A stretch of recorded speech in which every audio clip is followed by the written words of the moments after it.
Qu'est-ce qui relie Michael B. Jordan à Michael Jordan? Dans la culture, tout est lié.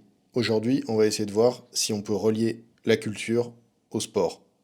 Michael B. Jordan vient de gagner l'Oscar du meilleur acteur pour le film Sinners, donc on va commencer par ça.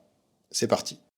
Si on veut rejoindre le basketteur Michael Jordan, il va falloir qu'on passe par plein de films, plein d'artistes et de références différentes. Et ça tombe bien parce que dans Sinners, il y a énormément de matière. Pour rappel, c'est l'histoire de deux frères, deux anciens gangsters qui, de retour dans leur campagne natale, veulent investir leur argent dans l'ouverture d'une boîte de nuit réservée à la communauté noire. Dans tout le film, on suit l'organisation de la soirée de lancement. L'achat du local, le choix du traiteur, le recrutement des musiciens, le tout jusqu'à l'ouverture des portes. Sauf que les deux frères n'avaient pas compté sur la présence de vampires qui vont un peu gâcher la soirée. Il y a au moins 3 films dans le film. Un film historique qui parle de l'Amérique des années de la Prohibition, une sorte de biopic sur un musicien de blues fictif, et un film de vampire. Au moment de sa sortie, le film a été vendu comme un film d'horreur. Mais en fait, cette partie-là n'arrive qu'à la toute fin du film, et d'après moi, les 2 autres films dans le film que je viens de citer sont beaucoup plus intéressants. La partie horrifique, c'est vraiment la moins intéressante du film, et c'est pas là où sont les qualités du film. D'abord parce qu'elle n'est pas spécialement bien filmée, l'attaque des vampires à la fin, elle est un peu mollassonne, et puis le film se termine un peu en eau de boudin avec le bain de sang final, sans parler de la scène post-crédit qui est complètement ridicule. Le côté film de vampire, on a déjà vu ça des dizaines et des dizaines de fois. C'est normal, parce que le film, c'est quasiment un remake d'Une nuit en enfer, le film de Robert Rodriguez, scénarisé par Tarantino. Le pitch du film, c'était 2 frères criminels en cavale qui se réfugient dans un bar plus ou moins clandestin avant d'essayer de passer la frontière avec le Mexique. Sauf qu'ils ne savent pas que l'endroit est un repère de vampires et que leur soirée planquée va être un peu gâchée encore une fois. Donc pas mal de points communs avec Sinners, notamment pour l'enjeu qui consiste à essayer de survivre toute une nuit en présence de vampires en attendant le soleil libérateur du matin. Dans Sinners, on trouve des éléments d'autres films d'horreur, comme The Thing, le remake fait par John Carpenter, où là on a encore un huis clos paranoïaque, des scientifiques qui sont enfermés dans un laboratoire et qui essaient de déterminer qui a été infecté par un alien et qui va tenter de tuer tous les autres. La scène de Sinners où les protagonistes mangent des gousses d'ail les uns après les autres pour voir qui serait un vampire, c'est exactement une référence à la scène du test sanguin dans The Thing. Bref, je trouve que la meilleure partie du film, c'est toute la partie centrée sur la musique, et notamment sur les 2 personnages de Sammy et de Delta Slim. Alors on a commencé cette vidéo en parlant de Michael B. Jordan et de son Oscar, et cette récompense, elle est complètement critiquable. Déjà, typiquement, ça devrait être Miles Caton qui joue le personnage de Sammy, qui devrait être l'acteur principal du film. Ensuite, c'est pas que Michael B. Jordan soit un mauvais acteur, loin de là, mais dans Sinners, c'est vraiment pas son meilleur travail. Il a un jeu quand même extrêmement poussif, il en fait trop, alors que quand on regarde ses prestations dans la série Sur-Écoute par exemple, là son jeu était fantastique, il était vulnérable et complètement naturel. Mais dans Sinners, ça a quand même du mal à passer. Alors, en tant que spectateur, on s'intéresse quand même beaucoup plus aux autres personnages que aux 2 frères joués par Michael B. Jordan. Notamment, un autre personnage qui bouffe absolument toutes les scènes dans lesquelles il est, c'est Delta Slim, qui est joué par Delroy Lindo, qui explose absolument tout en termes de charisme. Mais bon, c'est mon point de vue personnel, et on va pas passer des heures à discuter du jeu d'acteur. Pourquoi est-ce qu'on parle de Sammy et de Delta Slim? Parce que, quand on parle du blues, le personnage de Sammy Moore, c'est un clin d'œil évident au musicien Robert Johnson. Il est habillé exactement pareil que le Robert Johnson qu'on connaît grâce à ses albums. Et puis faire une référence comme ça, c'est pas innocent, à cause de toute la légende qu'il y a autour de Robert Johnson et du fait qu'il aurait fait un pacte avec le diable pour pouvoir apprendre à jouer de la guitare. Robert Johnson, c'est une légende dans le monde du blues. D'abord parce que c'est le précurseur du Club des 27, cette liste de musiciens morts à 27 ans, Hendrix, Amy Winehouse, Jim Morrison, Kurt Cobain, Janis Joplin et Robert Johnson, en ayant créé des morceaux qui vont devenir des standards, et en mourant prématurément après avoir eu une vie de rockstar avant l'heure, il va quasiment lancer à lui tout seul tout un courant musical. Donc ça c'est pour le côté Sammy Moore, Robert Johnson. De l'autre côté, on a Delta Slim, qui est une espèce d'agglomération de tous ces musiciens du delta du Mississippi, dont beaucoup portaient des surnoms du type Memphis Slim, Slim Harpo, Muddy Waters, Howlin' Wolf, Blind Lemon Jefferson, T-Bone Walker ou Led Belly. Donc ça peut nous donner beaucoup de possibilités et beaucoup de références pour aller découvrir d'autres musiciens. Alors si on revient à Sinners, Encore une fois, l'aspect le plus intéressant du film, pour moi, c'est toute son approche sur la musique, et l'histoire des vampires, elle est complètement annexe, voire hors de propos. Non seulement c'est pas original, mais en plus c'est assez mal traité. Par contre, tout l'historique et le traitement du rôle de la musique, là c'est une bombe créative. Il y a notamment une scène en particulier, qui est la scène où on voit le personnage de Sammy Moore qui commence à jouer pour le public. Ça commence doucement avec juste un type et sa guitare, ça monte progressivement.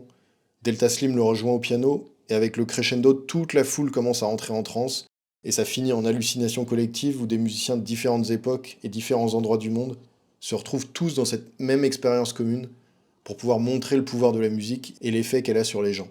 Dans cette scène, on voit des danseurs de hip-hop, un griot africain, des chanteurs de l'opéra chinois et un guitariste de funk tout droit sorti des années 70. Ce guitariste, c'est une espèce de mélange entre Bootsy Collins, le bassiste de Parliament Funkadelic, avec ses épaulettes et ses lunettes, et de Jimi Hendrix avec sa guitare Flying V. Les années 70, c'était l'époque du funk et de ses costumes extravagants, Parliament Funkadelic, on vient d'en parler, mais aussi Earth, Wind and Fire, Sly and the Family Stone ou les Commodores. Ah non, là, c'est par contre un sketch de Key and Peele. Key and Peele, c'est un duo comique américain qui a fait une série à sketch, comme il y en a beaucoup. Mr. Show, le Chappelle Show, les Nous c'est nous, voilà, tout ça c'est un peu le même genre de format. Le format de Key and Peele en particulier, c'est calqué sur le Chappelle Show du comique Dave Chappelle. C'est filmé en public, avec des interludes de type stand-up et une diffusion des sketchs les uns après les autres, parce que tout diffusé en même temps, ça fonctionnerait moins bien. Bon là on triche un petit peu, parce que Key and Peele, ils ont fait des centaines de sketchs, et du coup il y a beaucoup de références à la pop culture, donc on peut aller choisir un peu ce qu'on va vouloir. Mais si on veut continuer sur la musique, on peut aller directement à Michael Jackson avec cette superbe imitation du Jackson de l'époque Thriller. Thriller, qui est un album qui a été produit par Quincy Jones, arrangeur de légende, qui accessoirement a fait ses classes en France auprès de Nadia Boulanger et qui a travaillé pour le label d'Eddie Barclay. Quincy Jones, il arrive en France en 1957, alors que l'Amérique est encore sous la ségrégation. Là, il va pouvoir faire des choses qui lui sont interdites chez lui, notamment étudier la composition avec la plus grande professeure de musique de l'époque, qui est Nadia Boulanger, et se faire embaucher ensuite par Eddie Barclay pour faire les arrangements pour sa maison de disques.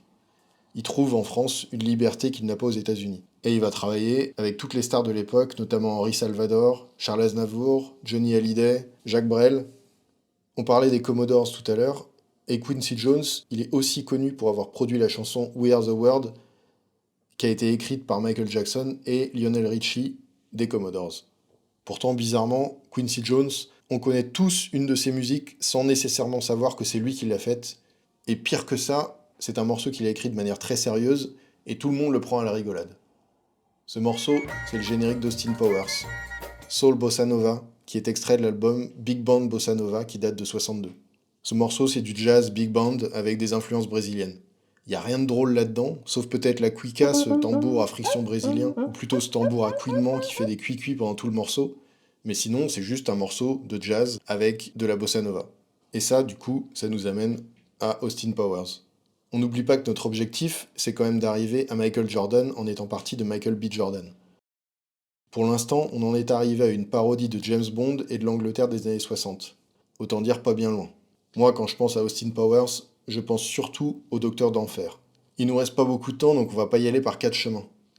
Dans Austin Powers 2, il y a une scène dans laquelle on trouve pas mal de références à la pop culture. Star Wars avec l'étoile de la mort. A Death Star.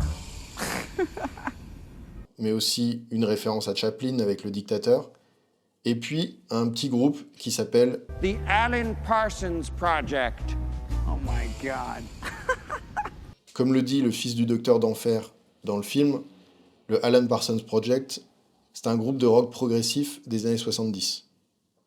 Alan Parsons, il est connu notamment pour avoir bossé avec Pink Floyd. Mais il est surtout connu pour avoir créé un morceau qui s'appelle Sirius et qui commence comme ça.